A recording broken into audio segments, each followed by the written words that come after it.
Hi friends, இந்த வீடியோவில் cabbage கூட 3 டால்ஸை வச்சு தான் வந்து கூட்டு செய்ய போகிறேன். எப்படி செய்யுதுன்னு பார்ப்போம். அதுக்கு ஒரு குக்கரில் வந்து கொஞ்சமாக ஆயில் விட்டுக்கிட்டு கடுகு, சீரகம், கடலப்பருப்பு, உளுந்தம்பருப்பு, கொஞ்சமாக சீரகம் இதெல்லாமே போட்டு நல்லா வறுத்துக்கணும்.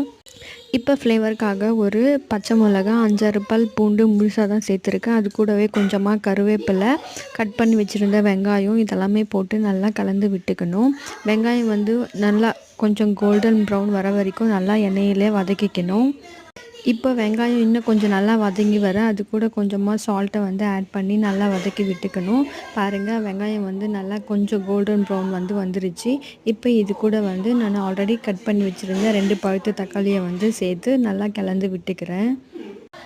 இப்போ இது கூட வந்து கொஞ்சமாக மஞ்சள் தூளும் சேர்த்து நல்லா கலந்து விட்டுது. இதனோட பச்சை வாசனை போனதுக்கப்புறம் இது கூட வந்து நான் சில்லி பவுட்ரை வந்து ஆட் பண்ணிக்கிறேன். இப்போ தக்காளி கூட நம்ம சில்லி பவுடர் சேர்த்ததால இது வந்து கொஞ்சம் ஆயிலே நல்லா வதக்கி விட்டுக்கணும். இதனோட பச்சை வாசனை போகிற வரைக்கும்.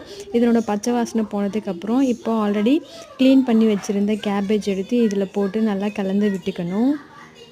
இந்த கூட்டு கூட 3 வகையான பருப்பை தான் நான் சேர்த்துக்க போகிறேன். ஒன்று வந்து பாசிப்பருப்பு, இன்னொன்று வந்து துவரம்பருப்பு, 3வது வந்து கடலைப்பருப்பு. இந்த 3 பருப்பையும் சேர்த்து தான் நான் இன்றைக்கி கூட்டு வந்து செய்ய போகிறேன். இதுக்கு அந்த பருப்பை வந்து நான் ஆல்ரெடி ஊற வச்சு எடுத்து வச்சுருந்தேன். இப்போ அதை வந்து இதில் போட்டு நல்லா கலந்து விட்டுக்கிட்டு கொஞ்சமாக தண்ணியும் சேர்த்து லிட்டு போட்டு க்ளோஸ் பண்ணிவிட்டு நல்லா குக் பண்ணி எடுத்துக்கணும். ஃபைனலாக இறக்கும்போது கொஞ்சமாக கொத்தமல்லி தூவி இறக்கிட்டோம்னா சூப்பரான கூட்டு வந்து ரெடி ஆகிடும். இனி நாளைக்கு வேறு ஒரு விளாகில் பார்ப்போம். பாய்.